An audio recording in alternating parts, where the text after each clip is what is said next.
Good morning everyone.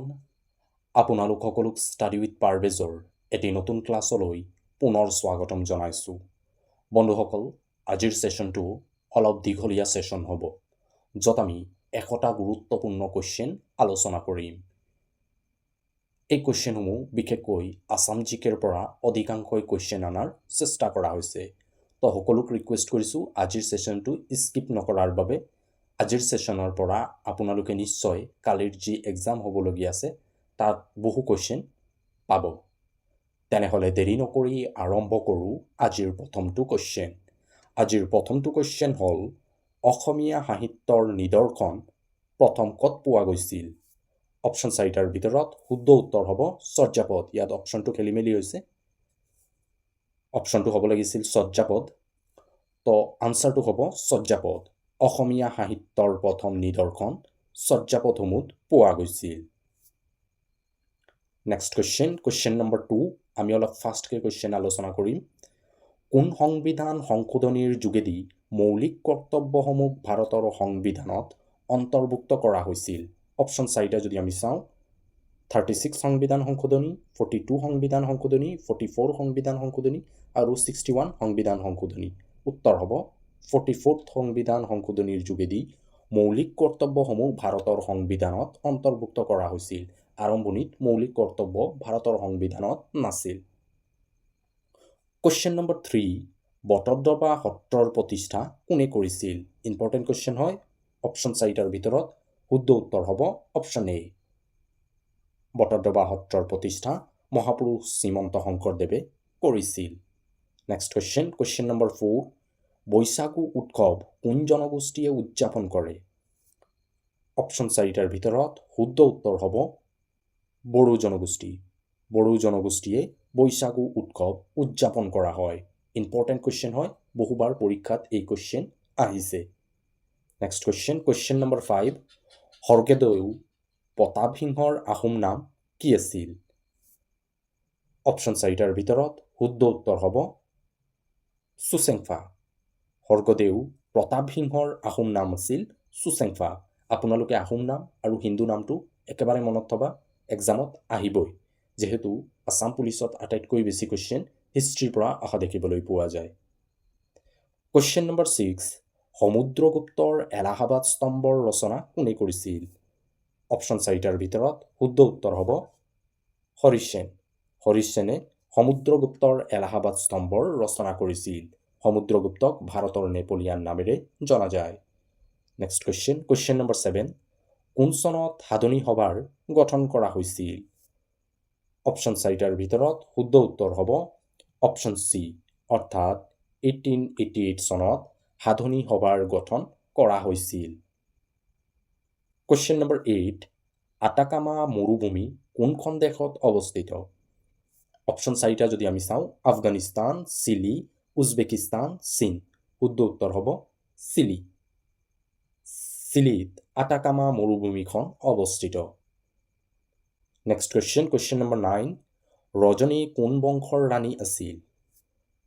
Option চাৰিটাৰ ভিতৰত শুদ্ধ উত্তৰ হ'ব অপশ্যন এ, অৰ্থাৎ কমতা বংশৰ ৰাণী আছিল ৰজনী। Next question number 10। অসমে তলৰ কোন দুখন দেশৰ সৈতে আন্তঃৰাষ্ট্ৰীয় সীমাৰেখা স্পৰ্শ কৰে? অপশ্যন চাৰিটা যদি আমি চাওঁ, Bangladesh Bhutan option A, option B Bhutan Myanmar, option C Bangladesh Bhutan, option D Nepal Myanmar. শুদ্ধ উত্তৰ হ'ব অপশ্যন চি। অসমে বাংলাদেশ আৰু ভূটান এই দুখন বিদেশী ৰাষ্ট্ৰৰ লগত সীমা স্পৰ্শ কৰে। ইম্পৰ্টেণ্ট কুৱেশ্যন হয়, এইবাৰ এডিআৰিত এই কুৱেশ্যনটো আহিছে। Question number 11। কোন চনত নাবাৰ্ডৰ গঠন কৰা হৈছিল? অপশ্যন চাৰিটাৰ ভিতৰত শুদ্ধ উত্তৰ হ'ব অপশ্যন চি, 1982 চনত নাবাৰ্ডৰ গঠন কৰা হৈছিল। নাবাৰ্ডৰ মুখ্য কাৰ্যালয় মুম্বাইত অৱস্থিত। Next question number 12। কোনজন আহোম স্বৰ্গদেউৱে শকাব্দ যুগৰ আৰম্ভণি কৰিছিল? অপশ্যন চাৰিটাৰ ভিতৰত শুদ্ধ উত্তৰ হ'ব স্বৰ্গদেউ চুহুংমুহুঙে শকাব্দ যুগৰ আৰম্ভণি কৰিছিল। Question number 13। কোন চনত ব্ৰিটিছে জয়ন্তীয়া ৰাজ্য দখল কৰিছিল? অপশ্যন চাৰিটাৰ ভিতৰত শুদ্ধ উত্তৰ হ'ব অপশ্যন বি অৰ্থাৎ 1835 চনত ব্ৰিটিছে জয়ন্তীয়া ৰাজ্য দখল কৰিছিল। কুৱেশ্যন নম্বৰ 14 অসম সাহিত্য সভাৰ মুখ্য কাৰ্যালয় ক'ত অৱস্থিত? অপশ্যন চাৰিটাৰ ভিতৰত শুদ্ধ উত্তৰ হ'ব যোৰহাট। অসম সাহিত্য সভাৰ মুখ্য কাৰ্যালয় যোৰহাটত অৱস্থিত। কুৱেশ্যন নম্বৰ 15 প্ৰথম অসমীয়া শিশু আলোচনীখনৰ নাম কি হয়? অপশ্যন চাৰিটাৰ ভিতৰত শুদ্ধ উত্তৰ হ'ব ল'ৰাবন্ধু। ল'ৰাবন্ধু আছিল প্ৰথম অসমীয়া শিশু আলোচনী আৰু এই আলোচনীখনৰ ৰচনা কৰিছিল গুণাভিৰাম বৰুৱা। কুৱেশ্যন নম্বৰ 16 পিয়লি ফুকন ছবিখনৰ পৰিচালক কোন আছিল? অপশ্যন চাৰিটা যদি আমি চাওঁ জাহানু বৰুৱা, বজেন বৰুৱা, ফণী শৰ্মা, ভূপেন হাজৰিকা। উত্তৰ হ'ব ফণী শৰ্মা। ফণী শৰ্মা আছিল পিয়লি ফুকন ছবিখনৰ পৰিচালক। Next question. কুৱেশ্যন নম্বৰ 17 ভাৰতৰ সংবিধানৰ কোনটো অনুচ্ছেদত ৰাষ্ট্ৰপতিৰ বিষয়ে বৰ্ণনা কৰা হৈছে? অপশ্যন চাৰিটাৰ ভিতৰত শুদ্ধ উত্তৰ হ'ব অনুচ্ছেদ 52ত ৰাষ্ট্ৰপতিৰ বিষয়ে বৰ্ণনা কৰা হৈছে। ইয়াৰ পৰা আৰু এটা কুৱেশ্যন আহে ভাৰতৰ সংবিধানৰ কোনটো অনুচ্ছেদৰ ভিত্তিত ৰাষ্ট্ৰপতিৰ মহা অভিযোগৰ বিষয়ে বৰ্ণনা কৰা হৈছে? ৰাষ্ট্ৰপতিৰ মহা অভিযোগ আৰ্টিকেল 61ত বৰ্ণনা কৰা হৈছে। এই দুটা আৰ্টিকেল মনত ৰাখিবা, ইম্পৰ্টেণ্ট হয়, এক্সামত আহি যাব পাৰে ইয়াৰ পৰা কুৱেশ্যন। আৰ্টিকেল 52ত ৰাষ্ট্ৰপতিৰ গঠন ক্ষমতা কাৰ্যৱলীৰ বিষয়ে বৰ্ণনা কৰা হৈছে আৰু আৰ্টিকেল 61ত ৰাষ্ট্ৰপতিৰ মহা অভিযোগৰ বিষয়ে বৰ্ণনা কৰা হৈছে। কুৱেশ্যন নম্বৰ 18 বুঢ়া চাপৰি অভয়াৰণ্য অসমৰ কোনখন জিলাত অৱস্থিত? অপশ্যন চাৰিটাৰ ভিতৰত শুদ্ধ উত্তৰ হ'ব অপশ্যন বি অৰ্থাৎ শোণিতপুৰ জিলা। শোণিতপুৰ জিলাত বুঢ়া চাপৰি অভয়াৰণ্যখন অৱস্থিত। বন্ধুসকল, আজিৰ ছেশ্যনটো চাই যদি ভাল পোৱা ছেশ্যনটোক লাইক কৰিবলৈ নাপাহৰিবা। আপোনালোকৰ এটা লাইকে আমাক মটিভেট কৰে এনেধৰণৰ ক্লাছসমূহ প্ৰস্তুত কৰাৰ বাবে, কাৰণ এটা ক্লাছ প্ৰস্তুত কৰিবৰ বাবে আমাক বহু কষ্ট কৰিবলগীয়া হয়। কুৱেশ্যন নম্বৰ 19 দফলা পাহাৰ উত্তৰ পূৰ্বাঞ্চলৰ কোনখন ৰাজ্যত অৱস্থিত? অপশ্যন চাৰিটাৰ ভিতৰত শুদ্ধ উত্তৰ হ'ব অৰুণাচল। অৰুণাচলত দফলা পাহাৰখন অৱস্থিত। এই পাহাৰৰ অলপ অংশ অসমতো আছে। যদি অপশ্যনত অৰুণাচল দিয়া নাথাকে, অসম দিয়া থাকে, তেনেহ'লে উত্তৰ হ'ব অসম। কিন্তু এই পাহাৰৰ অধিকাংশই এৰিয়া অৰুণাচলত আছে, তাৰ কাৰণে অপশ্যনত অৰুণাচল দিয়া থাকিব। যদি অৰুণাচল আৰু অসম দিয়া থাকে তেনেহ'লে উত্তৰ হ'ব অৰুণাচল, কাৰণ অৰুণাচলত আটাইতকৈ বেছি অংশ এই পাহাৰৰ আছে। কুৱেশ্যন নম্বৰ 20 অসমৰ কোনখন জিলাত লীলাবাৰী বিমানবন্দৰ অৱস্থিত? অপশ্যন চাৰিটাৰ ভিতৰত শুদ্ধ উত্তৰ হ'ব লখিমপুৰ। লখিমপুৰত লীলাবাৰী বিমানবন্দৰখন অৱস্থিত।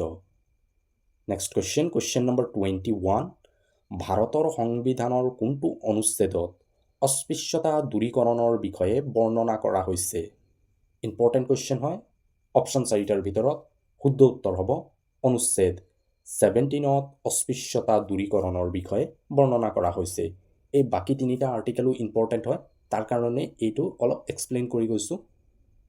তোমালোকৰ এক্সামত ইয়াৰ পৰা কুৱেশ্যন আহিব পাৰে। বহুবাৰ কুৱেশ্যনত সুধিছে আৰ্টিকেল 15। আৰ্টিকেল 15ত কিহৰ কথা বৰ্ণনা কৰা হৈছে? জাতি, ধৰ্ম, ভাষা, বৰ্ণ নিৰ্বিশেষে সম অধিকাৰ। আৰ্টিকেল 16ত ৰাজহুৱা নিয়োগ, বহুবাৰ কুৱেশ্যন এইটো আহিছে। আৰু আৰ্টিকেল 18ত কিহৰ কথা বৰ্ণনা কৰা হৈছে?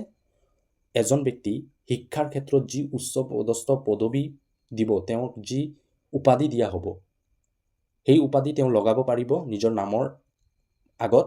ইয়াৰ উপৰিও যি সামৰিক বাহিনীৰ উচ্চ পদস্থ বিষয়াসকলক যি উপাধি দিয়া হয়, এই দুটা উপাধি ব্যৱহাৰ কৰিব পাৰিব। বাকী কোনো ক্ষেত্ৰত উপাধি ব্যৱহাৰ কৰিব নোৱাৰে। তাৰ বিষয়ে আৰ্টিকেল 18ত বৰ্ণনা কৰা হৈছে।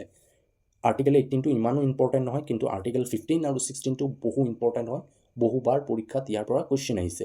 আৰ্টিকেল 15ত জাতি, ধৰ্ম, ভাষা, বৰ্ণ নিৰ্বিশেষে সম অধিকাৰ, আৰু আৰ্টিকেল 16ত ৰাজহুৱা নিয়োগ, আৰু আৰ্টিকেল 17ত অস্পৃশ্যতা বৰ্জন। কুৱেশ্যন নম্বৰ 22 কোন চনত মীৰ জুমলাই গড়গাঁও দখল কৰিছিল? অপশ্যন চাৰিটাৰ ভিতৰত শুদ্ধ উত্তৰ হ'ব 1662 চনত মীৰ জুমলাই গড়গাঁও দখল কৰিছিল। আৰু 1663 চনত এখন চুক্তি হৈছিল। সকলোৱে জানে এই চুক্তি কোনখন হৈছিল? চুক্তিখন আমাক কমেণ্ট কৰি জনাবলৈ নাপাহৰিব। কুৱেশ্যন নম্বৰ 23, তলৰ কোনখন নদী ব্ৰহ্মপুত্ৰৰ উত্তৰ পাৰৰ এখন উপনৈ নহয়? অপশ্যন 4টাৰ ভিতৰত শুদ্ধ উত্তৰ হ'ব বুঢ়ীদিহিং নৈ। বুঢ়ীদিহিং নৈখন ব্ৰহ্মপুত্ৰৰ দক্ষিণ পাৰৰ উপনৈ হয়। ব্ৰহ্মপুত্ৰৰ বাকী 3খন উত্তৰ পাৰৰ উপনৈ হয়। কুৱেশ্যন নম্বৰ 24, কোন চনত যাদৱ পায়েঙে পদ্মশ্ৰী বঁটা লাভ কৰিছিল? অপশ্যন 4টাৰ ভিতৰত শুদ্ধ উত্তৰ হ'ব 2015 চনত যাদৱ পায়েঙে পদ্মশ্ৰী বঁটা লাভ কৰিছিল। যাদৱ পায়েঙক অৰণ্য মানৱ নামেৰে জনা যায়। কুৱেশ্যন নম্বৰ 26, ফৰকান্তি উৎসৱ কোন জনগোষ্ঠীয়ে উদযাপন কৰে? ইম্পৰ্টেণ্ট কুৱেশ্যন হয়, বহুবাৰ পৰীক্ষাত এই কুৱেশ্যন আহিছে। অপশ্যন 4টা যদি আমি চাওঁ, বড়ো জনগোষ্ঠী, কাৰ্বি জনগোষ্ঠী, ৰাভা জনগোষ্ঠী, তিৱা জনগোষ্ঠী। শুদ্ধ উত্তৰ হ'ব ৰাভা জনগোষ্ঠী।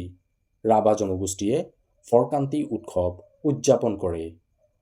নেক্সট কুৱেশ্যন নম্বৰ 16, ৰাজ্যিক বিধানসভাৰ ভংগ কৰাৰ অধিকাৰ কাৰ হাতত থাকে? অপশ্যন 4টাৰ ভিতৰত শুদ্ধ উত্তৰ হ'ব ৰাজ্যপাল। ৰাজ্যপালৰ হাতত ৰাজ্যিক বিধানসভা ভংগ কৰাৰ অধিকাৰ থাকে। নেক্সট কুৱেশ্যন নম্বৰ 27, কোন চনত সাৰ্কৰ গঠন কৰা হৈছিল? অপশ্যন 4টাৰ ভিতৰত শুদ্ধ উত্তৰ হ'ব অপশ্যন এ, অৰ্থাৎ 1985 চনত সাৰ্কৰ গঠন কৰা হৈছিল। সাৰ্কৰ ক'ত গঠন কৰা হৈছিল? বাংলাদেশত সাৰ্কৰ গঠন 1985 চনত কৰা হৈছিল।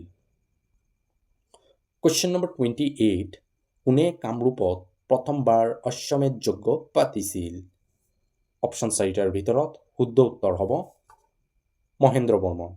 মহেন্দ্ৰ বৰ্মনে কামৰূপত প্ৰথমবাৰৰ বাবে অশ্বমেধ যজ্ঞ পাতিছিল। কুৱেশ্যন নম্বৰ 29, কোন চনত যোৰহাট সাৰ্বজনীন সভাৰ গঠন কৰা হৈছিল? অপশ্যন 4টাৰ ভিতৰত শুদ্ধ উত্তৰ হ'ব 1884 চনত যোৰহাট সাৰ্বজনীন সভাৰ গঠন কৰা হৈছিল। কুৱেশ্যন নম্বৰ 30, কোনজন মোগল সম্ৰাটৰ শাসনকালত মোগল সাম্ৰাজ্যৰ সোণালী যুগ বুলি কোৱা হয়? অপশ্যন 4টাৰ ভিতৰত শুদ্ধ উত্তৰ হ'ব শ্বাহজাহান।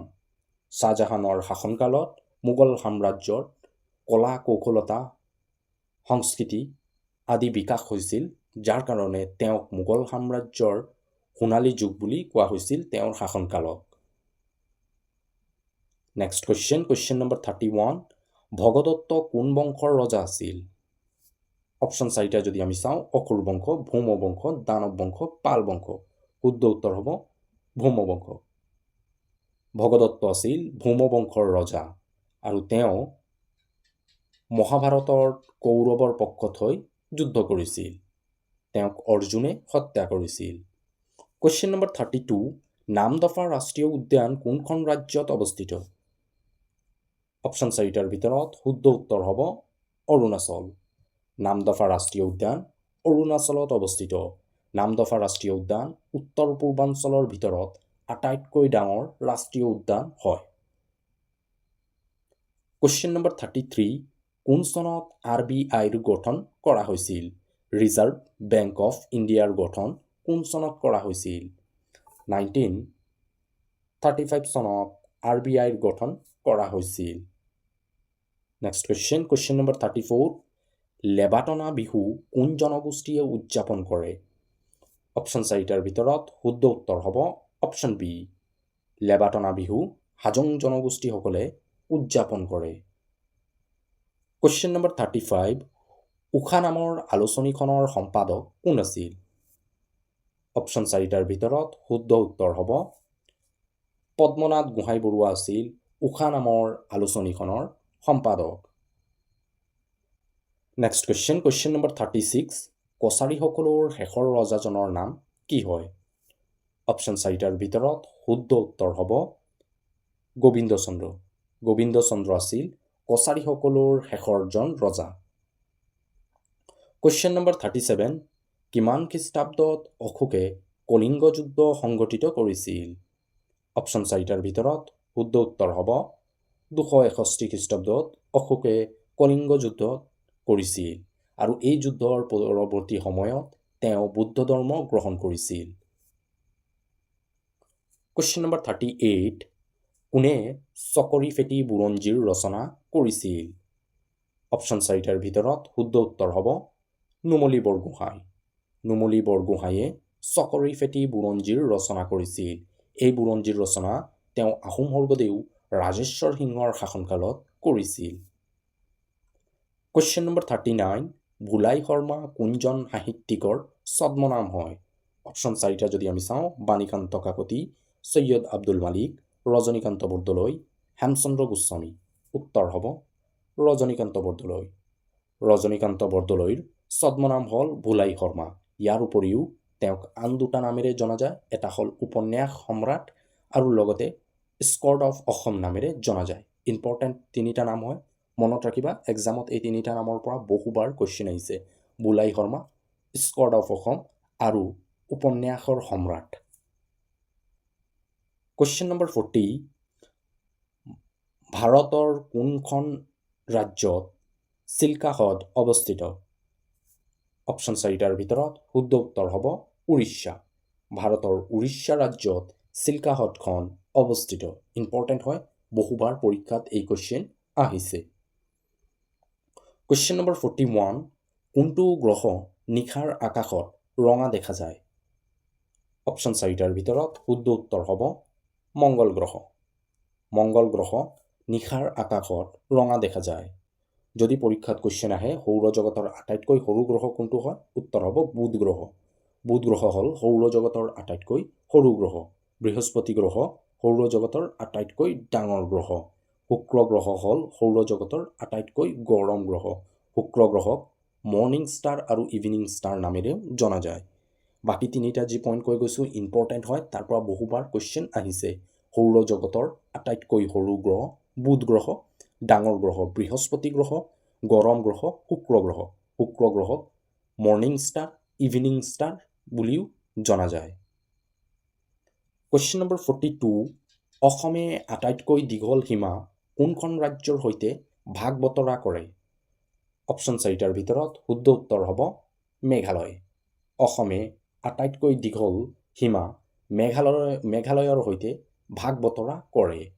বন্ধুসকল, আজিৰ ছেশ্যনটো চাই যদি ভাল পোৱা নিজৰ বন্ধু বান্ধৱীসকলৰ মাজত শ্বেয়াৰ কৰিবলৈ নাপাহৰিবা। আপোনালোকৰ যিসকল বন্ধু বান্ধৱী আছে আৰু তেওঁলোকে কালি যি পৰীক্ষা দিব তেওঁলোকৰ মাজত নিশ্চয় এই ক্লাছটো শ্বেয়াৰ কৰিবলৈ নাপাহৰিব। যদি এই ক্লাছটো চাই তেওঁলোকে এক্সামত কম হ'লেও কিছুমান কুৱেশ্যন কৰিব পাৰে, তাৰ কাৰণে আমাৰ এইটো ভিডিঅ' বনোৱাত স্বাৰ্থটো পূৰা হ'ব। তো সকলোক ৰিকুৱেষ্ট কৰিছোঁ নিজৰ বন্ধু বান্ধৱীসকলৰ মাজত ক্লাছটো শ্বেয়াৰ কৰিবলৈ নাপাহৰিব। কুৱেশ্যন নম্বৰ 43 কোনখন নদীক ধেমাজিৰ দুখ বুলি অভিহিত কৰা হয়? অপশ্যন 4টাৰ ভিতৰত শুদ্ধ উত্তৰ হ'ব জীয়াঢল নৈক ধেমাজিৰ দুখ বুলি অভিহিত কৰা হয়। আৰু অসমৰ দুখ বুলি ক'লে কোনখন নদীক কোৱা হয়? ব্ৰহ্মপুত্ৰ নদীক অসমৰ দুখ বুলি অভিহিত কৰা হয়। কুৱেশ্যন নম্বৰ 44 তামোলপুৰক কোন চনত অসমৰ 35 সংখ্যক জিলা হিচাপে ঘোষণা কৰা হৈছিল? ইম্পৰ্টেণ্ট কুৱেশ্যন হয়, এক্সামত আহি থকা কুৱেশ্যন এইটো হয়। উত্তৰ হ'ব 2022 চনত তামোলপুৰক অসমৰ 35 সংখ্যক জিলা হিচাপে ঘোষণা কৰা হৈছিল। ডেটটো একজেক্ট মই ক'ব নোৱাৰিছোঁ, তথাপিও আপোনালোকে এবাৰ চেক কৰি ল'বা। মোৰ মতে 22 জানুৱাৰী হ'ব দেই। তথাপিও এবাৰ সকলোক ৰিকুৱেষ্ট কৰিছোঁ চেক কৰি ল'বা। 2022 চনৰ 22 জানুৱাৰী মোৰ মতে হয়, তথাপিও আপোনালোকে এবাৰ চেক কৰি ল'বা। কুৱেশ্যন নম্বৰ 45 অসমৰ কোনখন দুখন জিলা চূণশিলৰ ভাণ্ডাৰ পোৱা যায়? অপশ্যন 4টা যদি আমি চাওঁ কাৰ্বি আংলং ডিমা হাছাও জিলা, option A, option B Baksa Kamrup জিলা, অপশ্যন বি হ'ব অপশ্যন চি কাৰ্বি আংলং আৰু কাছাৰ জিলা, অপশ্যন ডি হ'ব নগাঁও আৰু ধেমাজি জিলা। শুদ্ধ উত্তৰ হ'ব অপশ্যন এ, অৰ্থাৎ কাৰ্বি আংলং আৰু ডিমা হাছাও জিলাত অসমৰ চূণৰ ভাণ্ডাৰ পোৱা যায়। কুৱেশ্যন নম্বৰ 46 অসমৰ আটাইতকৈ পুৰণি কয়লা ক্ষেত্ৰ কোনখন হয়? অপশ্যন 4টাৰ ভিতৰত শুদ্ধ উত্তৰ হ'ব মাকুম। মাকুম হ'ল অসমৰ আটাইতকৈ পুৰণি কয়লা ক্ষেত্ৰ। কুৱেশ্যন নম্বৰ 47 কোন চনত কাজিৰঙাক ৰাষ্ট্ৰীয় উদ্যান হিচাপে ঘোষণা কৰা হৈছিল? ইম্পৰ্টেণ্ট কুৱেশ্যন হয়। শুদ্ধ উত্তৰ হ'ব 1974 চনত কাজিৰঙাক ৰাষ্ট্ৰীয় উদ্যান হিচাপে ঘোষণা কৰা হৈছিল? কুৱেশ্যন নম্বৰ 48, চক্ৰশিলা অভয়াৰণ্য অসমৰ কোনখন জিলাত অৱস্থিত? অপশ্যন 4টা যদি আমি চাওঁ, কোকৰাঝাৰ, শোণিতপুৰ, শিৱসাগৰ, কাৰ্বি আংলং। শুদ্ধ উত্তৰ হ'ব কোকৰাঝাৰ। অৰ্থাৎ চক্ৰশিলা অভয়াৰণ্যখন অসমৰ কোকৰাঝাৰ জিলাত অৱস্থিত। যদি এক্সামৰ অপশ্যনত কোকৰাঝাৰ দিয়া নাথাকে, ধুবুৰী দিয়া থাকে, তেনেহ'লে উত্তৰ হ'ব ধুবুৰী জিলা। কাৰণ চক্ৰশিলা অভয়াৰণ্যৰ অলপ অংশ ধুবুৰী জিলাকো স্পৰ্শ কৰে। তাৰ বাবে আমি ক'ব পাৰি চক্ৰশিলা অভয়াৰণ্যখন কোকৰাঝাৰ আৰু ধুবুৰী জিলাত অৱস্থিত। কুৱেশ্যন নম্বৰ 49, কোন চনত দীপৰ বিলক ৰামছাৰ ছাইট হিচাপে ঘোষণা কৰা হৈছিল? অপশ্যন 4টাৰ ভিতৰত শুদ্ধ উত্তৰ হ'ব 2002 চনত দীপৰ বিলক ৰামছাৰ ছাইট হিচাপে ঘোষণা কৰা হৈছিল। নেক্সট কুৱেশ্যন নম্বৰ 50, আঠখেলীয়া নামঘৰ অসমৰ কোনখন ঠাইত অৱস্থিত? অপশ্যন 4টা যদি আমি চাওঁ, মাজুলী, শোণিতপুৰ, যোৰহাট, গোলাঘাট। শুদ্ধ উত্তৰ হ'ব গোলাঘাট। গোলাঘাটত আঠখেলীয়া নামঘৰখন অৱস্থিত। নেক্সট কুৱেশ্যন নম্বৰ 51, বৰাক উপত্যকাত সৰ্বমুঠ কিমানখন জিলা আছে? অপশ্যন 4টাৰ ভিতৰত শুদ্ধ উত্তৰ হ'ব 3খন। বৰাক উপত্যকাত সৰ্বমুঠ 3খন জিলা আছে। কৰিমগঞ্জ জিলা, যাৰ বৰ্তমানৰ নাম হয় শ্ৰীভূমি, প্ৰথমখন, দ্বিতীয়খন হ'ব কাছাৰ জিলা আৰু তৃতীয়খন হ'ব হাইলাকান্দি জিলা। বৰাক উপত্যকাত সৰ্বমুঠ 3খন জিলা আছে। নেক্সট কুৱেশ্যন নম্বৰ 52, মাজুলী জিলাৰ সদৰখনৰ নাম কি হয়? অপশ্যন 4টাৰ ভিতৰত শুদ্ধ উত্তৰ হ'ব গড়মূৰ। গড়মূৰ হ'ল মাজুলী জিলাৰ সদৰখনৰ নাম। কুৱেশ্যন নম্বৰ 53, কোন চনত ডিগবৈ তেল শোধনাগাৰৰ স্থাপন কৰা হৈছিল? অপশ্যন 4টাৰ ভিতৰত শুদ্ধ উত্তৰ হ'ব 1901 চনত ডিগবৈ তেল শোধনাগাৰৰ স্থাপন কৰা হৈছিল। অসমত বৰ্তমান 4খন তেল শোধনাগাৰ আছে আৰু তাৰ ভিতৰত ডিগবৈখন আটাইতকৈ পুৰণি তেল শোধনাগাৰ হয়। নেক্সট কুৱেশ্যন নম্বৰ 54, পৰিভ্ৰমী চৰাইৰ বাবে অসমৰ কোনখন ঠাই বিখ্যাত হয়? অপশ্যন 4টাৰ ভিতৰত শুদ্ধ উত্তৰ হ'ব অপশ্যন চি, অৰ্থাৎ জাতিংগা। জাতিংগাখন পৰিভ্ৰমী চৰাইৰ বাবে বিখ্যাত হয়। ইয়াৰ উপৰিও জাতিংগাখন চৰাইৰ আত্মহননৰ বাবেও বিখ্যাত হয়। এক্সামত এই দুটাৰ পৰা এটা কুৱেশ্যন আহে, পৰিভ্ৰমী চৰাইৰ বাবে কোনখন স্থান বিখ্যাত বুলি ক'লে জাতিংগা হ'ব, লগতে পৰিভ্ৰমী চৰাইৰ আত্মহননৰ বাবে অসমৰ কোনখন ঠাই বিখ্যাত হয়? উত্তৰ হ'ব জাতিংগা। আৰু জাতিংগাখন ডিমা হাছাও জিলাত অৱস্থিত। এক্সামত আহিব পাৰে কোনখন জিলাত অৱস্থিত? ডিমা হাছাও জিলাত। যিহেতু জিকে আমি ক'ব নোৱাৰি ক'ৰ পৰা আহিব, কাৰণ এটা ব্ৰড চিলেবাছ হয়, ক'ৰ পৰা কুৱেশ্যন আহিব ঠিক নাই। যিহেতু বৰ্তমান সময়ত কম্পিটিটিভ এক্সামত খুবেই প্ৰতিযোগিতা দেখিবলৈ পোৱা গৈছে, যাৰ ফলত জিকেৰ পৰা ক'ৰ পৰা কুৱেশ্যন আহিব ক'ব নোৱাৰি। আপোনালোকে যদি মেথছ ৰিজনিং চোৱা, তাৰ পৰা ক'ব পাৰা যে ইয়াৰ পৰা কুৱেশ্যন আহিব। যদি আমি মেথছত চাওঁ, পাৰ্চেণ্টেজৰ পৰা কুৱেশ্যন আহিব, চিম্প্লিফিকেশ্যনৰ পৰা কুৱেশ্যন আহিব, LCM HCFৰ পৰা কুৱেশ্যন আহে। এইখিনি আমি জানো যে ইয়াৰ পৰা এটা হ'লেও কুৱেশ্যন আহিব, কিন্তু জিকেত আমি ক'ব নোৱাৰোঁ ক'ৰ পৰা কুৱেশ্যন আহিব। তাৰ কাৰণে আমি জিকেক সকলো ছাইডৰ পৰা চাব লাগিব। তাৰ কাৰণে আপোনালোকে যদি আমাৰ ক্লাছ চাইছা, আমি আছাম জিকে, ইণ্ডিয়ান জিকেৰ লগতে ৱৰ্ল্ড জিকেৰ জিঅ'গ্ৰাফি টপিকৰ পৰাও বহু কুৱেশ্যন আলোচনা কৰিছোঁ। কুৱেশ্যন নম্বৰ 55, দেওধনী নৃত্য কোন জনগোষ্ঠীৰ লোকনৃত্য হয়? অপশ্যন 4টাৰ ভিতৰত শুদ্ধ উত্তৰ হ'ব বড়ো। বড়ো জনগোষ্ঠীৰ লোকনৃত্য হয় দেওধনী নৃত্য। কুৱেশ্যন নম্বৰ 56, অসমীয়া সাহিত্যৰ ব্যাস হিচাপে কাক জনা যায়?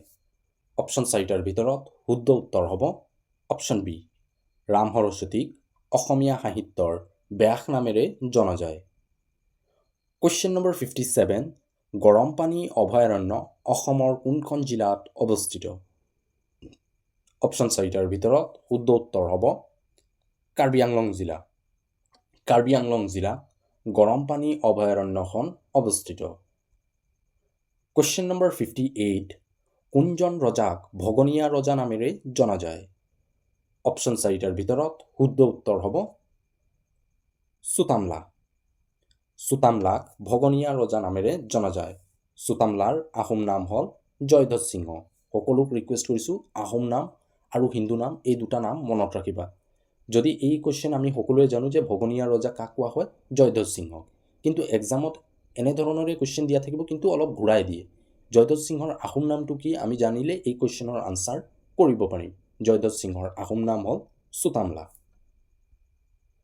কুৱেশ্যন নম্বৰ 59, জ্যোতিপ্ৰসাদ আগৰৱালাৰ দ্বাৰা পৰিচালিত দ্বিতীয়খন অসমীয়া ছবি হ'ল option A Joymoti, option B Pratidhwani, option C Piyoli Phukan, option D Indramalati. প্ৰতিধ্বনিখনটো নহয়, এইখন ভূপেন হাজৰিকাদেৱৰ দ্বাৰা পৰিচালিত এখন ছবি হয়। উত্তৰ হ'ব ইন্দ্ৰমালতী। ইন্দ্ৰমালতী এখন আছিল জ্যোতিপ্ৰসাদ আগৰৱালাদেৱৰ দ্বাৰা পৰিচালিত দ্বিতীয়খন অসমীয়া ছবি, আৰু এই ছবিখন 1939 চনত মুক্তি লাভ কৰিছিল। ইম্পৰ্টেণ্ট হয়, ইয়াৰটো মনত থবা, এক্সামত আহিব পাৰে। কুৱেশ্যন নম্বৰ 60, ভাৰতৰ সংবিধানৰ কোনটো অনুচ্ছেদত সংবিধানৰ প্ৰতিকাৰৰ অধিকাৰৰ বৰ্ণনা কৰা হৈছে? অপশ্যন 4টাৰ ভিতৰত শুদ্ধ উত্তৰ হ'ব আৰ্টিকেল 32। আৰ্টিকেল 32ত সংবিধানৰ প্ৰতিকাৰৰ অধিকাৰৰ বিষয়ে বৰ্ণনা কৰা হৈছে। Article 32 B R. আম্বেদকাৰে সোল অফ ইণ্ডিয়ান কনষ্টিটিউশ্যন বুলি অভিহিত কৰিছিল। কুৱেশ্যন নম্বৰ 61, কোন চনত ৰঙিয়াৰ বিদ্ৰোহ সংগঠিত হৈছিল? অপশ্যন 4টাৰ ভিতৰত শুদ্ধ উত্তৰ হ'ব 1893 চনত ৰঙিয়াৰ বিদ্ৰোহ সংগঠিত হৈছিল। কুৱেশ্যন নম্বৰ 62, কোনজন অসমীয়া সাহিত্যিকক বকুল বনৰ কবি নামেৰে জনা যায়? অপশ্যন 4টাৰ ভিতৰত শুদ্ধ উত্তৰ হ'ব আনন্দ চন্দ্ৰ বৰুৱাক বকুল বনৰ কবি নামেৰে জনা যায়। ইম্পৰ্টেণ্ট কুৱেশ্যন হয়, এক্সামত আহি থাকে এই কুৱেশ্যনটো। কুৱেশ্যন নম্বৰ 63, অসম প্ৰদেশ কংগ্ৰেছ কমিটিৰ প্ৰথম সভাপতি কোন আছিল? অপশ্যন 4টাৰ ভিতৰত শুদ্ধ উত্তৰ হ'ব অপশ্যন বি কুলধৰ চলিহা আছিল অসম প্ৰদেশ কংগ্ৰেছ কমিটিৰ প্ৰথম সভাপতি। অসম প্ৰদেশ কংগ্ৰেছ কমিটিৰ গঠন 1921 চনত হৈছিল। ইয়াৰটো মনত থবা, বহুবাৰ কুৱেশ্যনে ইয়াৰ পৰা আহিছে, কোন চনত অসম প্ৰদেশ কংগ্ৰেছ কমিটিৰ গঠন কৰা হৈছিল। নেক্সট কুৱেশ্যন, কুৱেশ্যন নম্বৰ 64, কোনখন মহাদেশক দ্বীপৰ মহাদেশ বুলি কোৱা হয়? অপশ্যন 4টাৰ ভিতৰত শুদ্ধ উত্তৰ হ'ব অষ্ট্ৰিয়া মহাদেশক দ্বীপৰ মহাদেশ বুলি কোৱা হয়। Next question, question number 65, Puberun ছবিখনৰ পৰিচালক কোন আছিল? অপশ্যন 4টা যদি আমি চাওঁ, প্ৰভাত মুখাৰ্জী, জাহানু বৰুৱা, বজেন বৰুৱা, ভূপেন হাজৰিকা। শুদ্ধ উত্তৰ হ'ব অপশ্যন এ প্ৰভাত মুখাৰ্জী আছিল পুবেৰুণ নামৰ ছবিখনৰ পৰিচালক। কুৱেশ্যন নম্বৰ 66, কোন চনত নিৰ্বাচন আয়োগৰ গঠন কৰা হৈছিল? অপশ্যন 4টাৰ ভিতৰত শুদ্ধ উত্তৰ হ'ব 1950 চনত নিৰ্বাচন আয়োগৰ গঠন কৰা হৈছিল। আৰু ভাৰতত প্ৰথমবাৰৰ বাবে নিৰ্বাচন 1951 to 52 অনুষ্ঠিত হৈছিল। 1951ৰ পৰা 1952 চনৰ ভিতৰত ভাৰতত প্ৰথমবাৰৰ বাবে নিৰ্বাচন অনুষ্ঠিত হৈছিল। কুৱেশ্যন নম্বৰ 37, অসমত মীন মহাবিদ্যালয়খন ক'ত অৱস্থিত? অপশ্যন 4টাৰ ভিতৰত শুদ্ধ উত্তৰ হ'ব ৰহা। ৰহাত অসমৰ মীন মহাবিদ্যালয়খন অৱস্থিত। কুৱেশ্যন নম্বৰ 68, শালস্তম্ভ বংশৰ ৰাজধানী ক'ত আছিল? ইম্পৰ্টেণ্ট কুৱেশ্যন হয়, উত্তৰ হ'ব হাৰুপেশ্বৰ। হাৰুপেশ্বৰ আছিল শালস্তম্ভ বংশৰ ৰাজধানী। হাৰুপেশ্বৰ যদি দিয়া নাথাকে তেনেহ'লে সদাপেশ্বৰ দিয়া থাকিব। উত্তৰটো একেটাই হয়, হাৰুপেশ্বৰ বা সদাপেশ্বৰ। শালস্তম্ভ বংশৰ প্ৰতিষ্ঠা শালস্তম্ভই কৰিছিল। কুৱেশ্যন নম্বৰ 69, কোন চনত ইণ্টাৰনেশ্যনেল মনিটৰী ফাণ্ডৰ গঠন কৰা হৈছিল? অপশ্যন 4টাৰ ভিতৰত শুদ্ধ উত্তৰ হ'ব 1945 চনত IMFৰ গঠন কৰা হৈছিল। IMFৰ সম্পূৰ্ণ নামটো মনত থবা, এক্সামত আহিব পাৰে। বহুবাৰ পৰীক্ষাত কুৱেশ্যন অহা দেখিবলৈ পোৱা গৈছে, IMFৰ সম্পূৰ্ণ নাম কি হয়? 1945 চনত IMFৰ গঠন কৰা হৈছিল। কুৱেশ্যন নম্বৰ 70, শেহতীয়াকৈ 2025 চনৰ পদ্মভূষণ বঁটা লাভ কৰা একমাত্ৰ অসমীয়া কোন আছিল? অপশ্যন 4টাৰ ভিতৰত উত্তৰ হ'ব যতীন গোস্বামী। যতীন গোস্বামী একমাত্ৰ অসমীয়া আছিল যিজনে 2025 চনৰ পদ্মভূষণ বঁটা লাভ কৰিছিল। Next question number 71। অসমৰ কোনখন স্থানৰ পৰা প্ৰথম অৰুণোদয় আলোচনীখন প্ৰকাশ পাইছিল? উত্তৰ হ'ব শিৱসাগৰ। অসমৰ শিৱসাগৰৰ পৰা প্ৰথম অৰুণোদয় আলোচনীখন প্ৰকাশ পাইছিল 1846 চনত। ইয়াৰটো মনত থবা, ইম্পৰ্টেণ্ট হয়। 1846 চনত প্ৰথম অৰুণোদয়খন শিৱসাগৰৰ পৰা প্ৰকাশিত হৈছিল। বন্ধুসকল, যদি আপোনালোকে আমাৰ কাৰেণ্ট এফেয়াৰ ৰিলেটেড ক্লাছসমূহ নাই চোৱা, তো সকলোক ৰিকুৱেষ্ট কৰিছোঁ এক্সামৰ আগে আগে এবাৰ ক্লাছখিনি চোৱাৰ বাবে। যিহেতু কাৰেণ্ট এফেয়াৰৰ পৰা কুৱেশ্যন বহু আহিছে বিগত পৰীক্ষাসমূহ যদি আমি চাওঁ, তো এইবাৰ যিহেতু পৰীক্ষা অলপ টাফ হ'ব পাৰে, তাৰ ফালৰ পৰা কাৰেণ্ট এফেয়াৰ এটা ইম্পৰ্টেণ্ট টপিক হ'ব।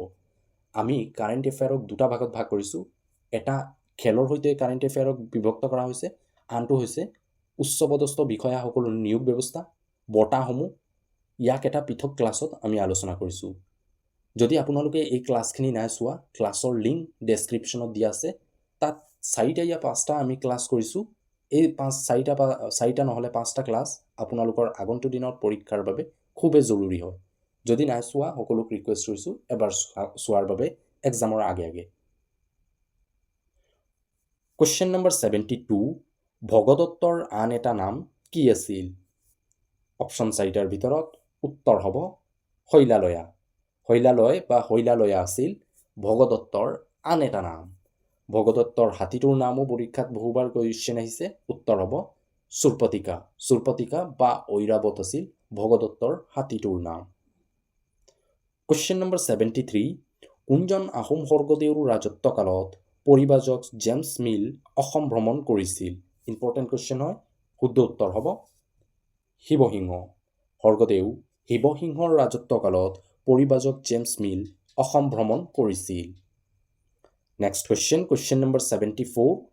কোন চনত সত্ৰীয়া নৃত্যক ধ্ৰুপদী নৃত্যৰ মৰ্যাদা প্ৰদান কৰা হৈছিল? অপশ্যন 4টাৰ ভিতৰত উত্তৰ হ'ব 2000 চনত অসমৰ সত্ৰীয়া নৃত্যক ধ্ৰুপদী নৃত্যৰ মৰ্যাদা প্ৰদান কৰা হৈছিল। Question number 75। কোন চনত মাজুলী চুক্তি স্বাক্ষৰ কৰা হৈছিল? ইম্পৰ্টেণ্ট কুৱেশ্যন হয়। উত্তৰ হ'ব 1563 চনত মাজুলী চুক্তি স্বাক্ষৰ কৰা হৈছিল। মাজুলী চুক্তি কাৰ কাৰ মাজত হৈছিল? আহোম আৰু কোচসকলৰ মাজত মাজুলী চুক্তি হৈছিল। Question number 76। কোনজন আহোম স্বৰ্গদেউৰ দিনৰ পৰা মোৱামৰীয়া বিদ্ৰোহৰ আৰম্ভণি হৈছিল? অপশ্যন 4টাৰ ভিতৰত শুদ্ধ উত্তৰ হ'ব লক্ষ্মীসিংহ। লক্ষ্মীসিংহৰ দিনৰ পৰা মোৱামৰীয়া বিদ্ৰোহৰ আৰম্ভণি হৈছিল আৰু এই বিদ্ৰোহ কমলেশ্বৰ সিংহৰ দিনত অন্ত পৰিছিল। দুটা কুৱেশ্যনে ইম্পৰ্টেণ্ট হয়। পৰীক্ষাত যদি কুৱেশ্যন আহে মোৱামৰীয়া বিদ্ৰোহ কোনজন আহোম স্বৰ্গদেউৰ ৰাজত্বকালত অন্ত পৰিছিল? উত্তৰ হ'ব স্বৰ্গদেউ কমলেশ্বৰ সিংহৰ ৰাজত্বকালত মোৱামৰীয়া বিদ্ৰোহৰ অন্ত পৰিছিল, আৰম্ভ হৈছিল লক্ষ্মীসিংহৰ দিনত। Question number 77। সাহিত্য একাডেমী বঁটা লাভ কৰা প্ৰথম অসমীয়া উপন্যাসখনৰ নাম কি হয়? অপশ্যন 4টা যদি আমি চাওঁ, আদালেখা দস্তাবেজ, ভানুমতী, য়াংলো ইংগাম, অঘৰী আত্মাৰ কাহিনী। উত্তৰ হ'ব য়াংলো ইংগাম আছিল প্ৰথমখন অসমীয়া উপন্যাস যিখনে সাহিত্য একাডেমী বঁটা লাভ কৰিছিল। এই উপন্যাসখনৰ ৰচনা কোনে কৰিছিল? বীৰেন্দ্ৰ কুমাৰ ভট্টাচাৰ্যই য়াংলো ইংগাম নামৰ উপন্যাসখনৰ ৰচনা কৰিছিল। Question number 78। নৱগ্ৰহ মন্দিৰ কোনটো পাহাৰৰ শিখৰত অৱস্থিত? অপশ্যন 4টাৰ ভিতৰত শুদ্ধ উত্তৰ হ'ব অপশ্যন বি, চিত্ৰাচল পাহাৰৰ শিখৰত নৱগ্ৰহ মন্দিৰ অৱস্থিত। নীলাচল পাহাৰৰ শিখৰত কোনখন মন্দিৰ আছে আমি সকলোৱে জানো?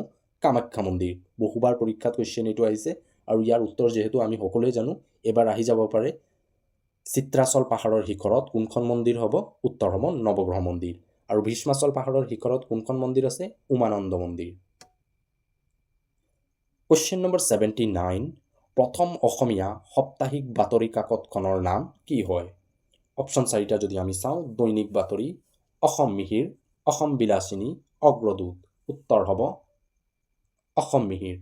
অসম মিহিৰখন আছিল অসমৰ প্ৰথমখন দৈনিক বাতৰি কাকত। নেক্সট কুৱেশ্যন নম্বৰ 80, কোনে 1857 চনৰ চিপাহী বিদ্ৰোহৰ নেতৃত্ব বহন কৰিছিল? অপশ্যন 4টাৰ ভিতৰত শুদ্ধ উত্তৰ হ'ব মণিৰাম দেৱান। মণিৰাম দেৱানে 1857 চনৰ চিপাহী বিদ্ৰোহৰ নেতৃত্ব বহন কৰিছিল। কুৱেশ্যন নম্বৰ 81, কোন চনত কাজিৰঙাক বাঘ সংৰক্ষিত বনাঞ্চল হিচাপে ঘোষণা কৰা হৈছিল? অপশ্যন 4টাৰ ভিতৰত শুদ্ধ উত্তৰ হ'ব অপশ্যন চি, 2006 চনত কাজিৰঙাক বাঘ সংৰক্ষিত বনাঞ্চল হিচাপে ঘোষণা কৰা হৈছিল। কিছুমান বুকত 2007 দিয়া আছে। যদি এক্সামত 2006টো অপশ্যন দিয়া নাথাকে, 2007 দিয়া থাকে, তেনেহ'লে 2007টো ৰাইট হ'ব। অপশ্যনৰ ওপৰত আনচাৰটো ডিপেণ্ড কৰিব। যিহেতু কিছুমান বুকত 2007 দিয়া আছে, আন কিছুমান বুকত 2006 দিয়া আছে। ইয়াৰ আনচাৰটো এক্সামৰ অপশ্যনৰ ওপৰত ডিপেণ্ড কৰিব। কুৱেশ্যন নম্বৰ 82, অসমৰ দ্বিতীয়গৰাকী মুখ্যমন্ত্ৰী কোন আছিল? অপশ্যন 4টাৰ ভিতৰত শুদ্ধ উত্তৰ হ'ব বিষ্ণুৰাম মেধি। বিষ্ণুৰাম মেধি আছিল অসমৰ দ্বিতীয়গৰাকী মুখ্যমন্ত্ৰী। কুৱেশ্যন নম্বৰ 83, যোগিনীতন্ত্ৰৰ মতে কামৰূপক কেইটা ভাগত বিভক্ত কৰা হৈছিল? অপশ্যন 4টাৰ ভিতৰত শুদ্ধ উত্তৰ হ'ব 4টা। যোগিনীতন্ত্ৰৰ মতে কামৰূপক 4টা ভাগত বিভক্ত কৰা হৈছে: কামপীঠ, ৰত্নপীঠ, সোমাৰপীঠ আৰু স্বৰ্ণপীঠ। পুনৰ এবাৰ ৰিপিট কৰি গৈছোঁ, এক্সামত আহিব পাৰে এই কুৱেশ্যনটো। কামৰূপক যোগিনীতন্ত্ৰৰ মতে 4টা ভাগত বিভক্ত কৰা হৈছে, আৰু সেই 4টা ভাগ হ'ল কামপীঠ, ৰত্নপীঠ, সোমাৰপীঠ আৰু স্বৰ্ণপীঠ।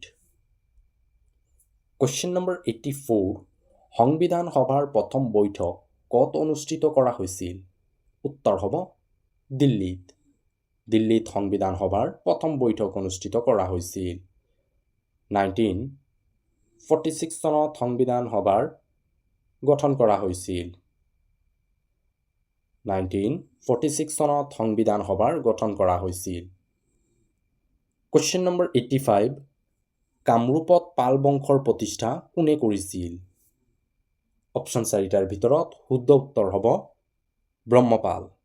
ব্ৰহ্মপালে কামৰূপত পাল বংশৰ প্ৰতিষ্ঠা কৰিছিল। যদি ভাৰতত কয় কুৱেশ্যনটো, ভাৰতত কোনে পাল বংশৰ প্ৰতিষ্ঠা কৰিছিল? উত্তৰ হ'ব গোপালে ভাৰতত পাল বংশৰ প্ৰতিষ্ঠা কৰিছিল। কুৱেশ্যন নম্বৰ 86, কোচ বংশৰ ৰাজত্বকালত কোনে গণিতৰ পুথিৰ ৰচনা কৰিছিল? অপশ্যন 4টাৰ ভিতৰত শুদ্ধ উত্তৰ হ'ব বকুল কায়স্থ। কোচ বংশৰ ৰাজত্বকালত বকুল কায়স্থই গণিতৰ পুথিখনৰ ৰচনা কৰিছিল।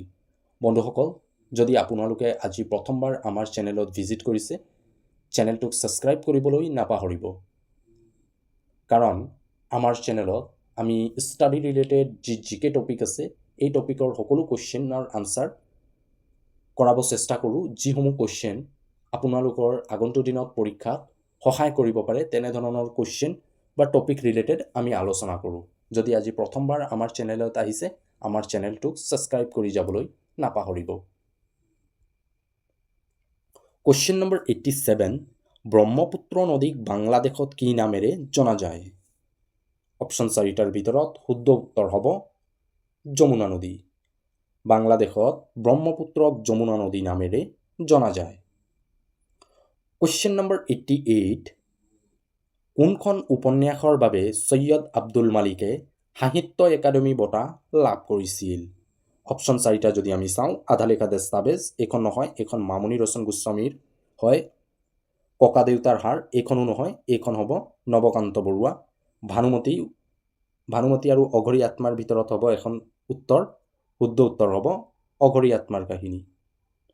অঘৰী আত্মাৰ কাহিনী উপন্যাসখনৰ ৰচনা কৰিছিল সৈয়দ আব্দুল মালিকে। ভানুমতীৰ ৰচনা কোনে কৰিছিল? ভানুমতীৰ ৰচনা কৰিছিল পদ্মনাথ গোহাঁই বৰুৱা, আৰু এইখন আছিল প্ৰথম অসমীয়া ঐতিহাসিক উপন্যাস। কুৱেশ্যন নম্বৰ 89, প্ৰাচীন কালত বিদৰ্ভৰ ৰাজ্য বৰ্তমানৰ কোনখন স্থান হয়? অপশ্যন 4টা যদি আমি চাওঁ, তিনিচুকীয়া, ডিব্ৰুগড়, বেলতলা, শদিয়া। উত্তৰ হ'ব শদিয়া। প্ৰাচীন কালৰ বিদৰ্ভ বৰ্তমানৰ শদিয়া হয়।